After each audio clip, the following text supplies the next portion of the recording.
안녕하세요. 네, 안녕하십니까. 반갑습니다, 시청자님. 네, 어떤 종목 궁금하세요? 예, KG 이니시스 얼마에 사셨어요? 14,000원 30%입니다. 14,000원에 30%요? 네, 이번에 빠질 때 아주 잘 들어가신 것 같은데, 맞죠, 시청자님? 네, 맞습니다. 수익 축하드려요. 네. 네, 오늘은 조금 약했는데요. 어떤 게 지금 네. 고민이세요? 이걸 계속 보유를 해야 할지 아니면 매도를 해야 될지 네. 그래서 전화드렸습니다. 네, 알겠습니다. 전화 잘 주셨어요. 저희 같이 고민해 볼게요. 네, 네.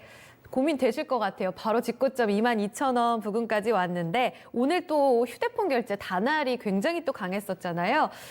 지문상 과장님, KG 이니시스 기대감 다 반영된 건가요? 이쯤에서 지금 차익을 좀 봐야 될까요?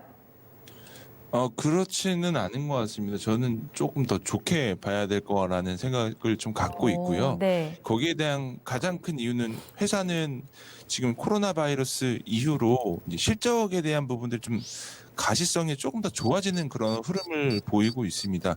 최근에 이제 이 회사는 뭐 아시겠지만 이제 PC 서비스 하고 있는 회사고요. 네.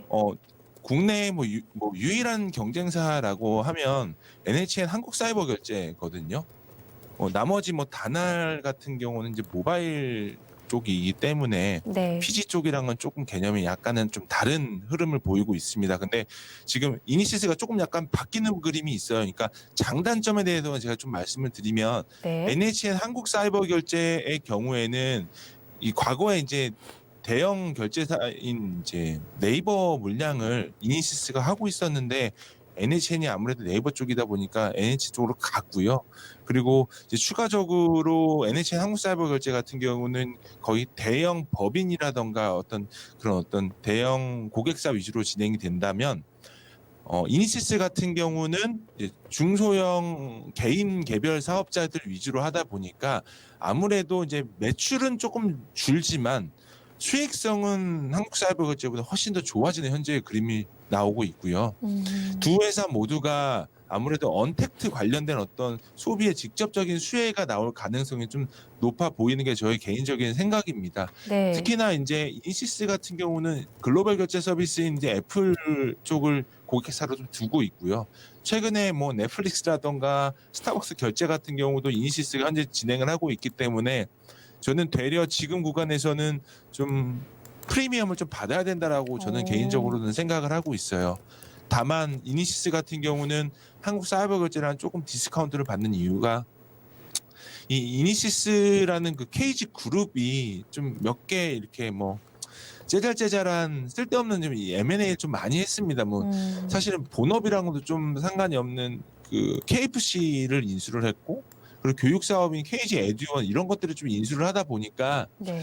조금은 디스카운트를 좀 받았고요. 동부제철까지도 좀 인수가 되는 부분들이다 보니까 좀 사람들은 좀 디스카운트를 많이 줬었던 부분들이 있는데 저는 되려 지금 구간에서는 그러한 어떤 리스크는 좀 해소가 되는 국면이지 않을까라는 생각을 갖고 있어요. 뭐 지금 대부분의 증권사는 올해 실적 뭐 1조 정도 보는데 네. 영업이익 기준으로 한 930억 정도 보면 지금 현재 밸류에이션은 올해 실적 기준으로 한 10배 정도밖에 안 되는 구간이거든요. 그렇기 때문에 거래 대금이 늘어나는 부분들은 결국은 코로나의 영향을 어떻게 보면 수혜를 받는 현재의 그림이기 때문에 저는 되려 물론 이제 지금 다른 종목들보다는 단기간에 주가가 좀 많이 올라온 부분들은 좀 부담이 될 수는 있을 것 같지만 어찌됐든 이런 코로나에 대한 부분은 장기화되고 지금 보면 1분기 실적, 2분기 실적 남아있거든요.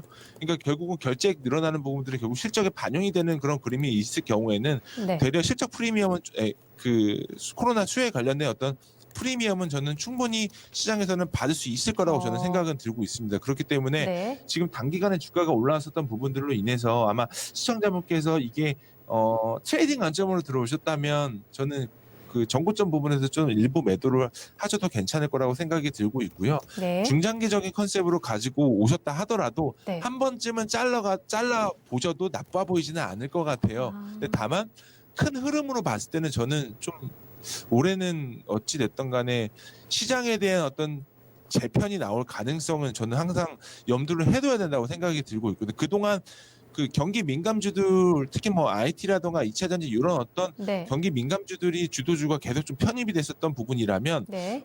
코로나로 인해서 시장이 좀 많이 바뀔 부분들로 인해서 인터넷 기반 플랫폼 회사라던가 이러한 어떤 언택트 결제 사업주들이 실적이 많이 좋아지면 그만큼 추가적인 재평가를. 프리미엄을 논해도 아. 된다라고 생각이 들고 있기 때문에 예. 일단 1차적으로는 한번 잘라 가셔도 나빠 보이지는 않을 것 같아요. 다만 가격적인 부분들은 고점까지는 트라이는 충분히 나올 수 있는 가격이기 때문에 네. 1차적으로는 22,000원 제시를 해드리지만 이 중장기적인 부분들도 트레이딩 관점으로도 나빠 보이지도 않고 중장기적으로 좋아 보이기 때문에 재매입하신다라고 할 게 되면은 60에서 구간대인 18,000원 정도대에서 추가 매수 해보셔도 되지 않을까 이렇게 생각을 하고 있습니다. 네. 시청자님, 잘 네. 고르셨고 자리도 좋으신데요. 1차적으로는 22,000원 정리 후에 네. 만약에 비중을 더 늘리신다면 18,000원대, 지금의 60일선 근처죠. 이때 더 사고 중장기적으로도 홀딩 가능하다라는 의견까지 나왔습니다. 네, 감사합니다. 네, 수익 잘 보고 나오세요. 네. 응원하겠습니다.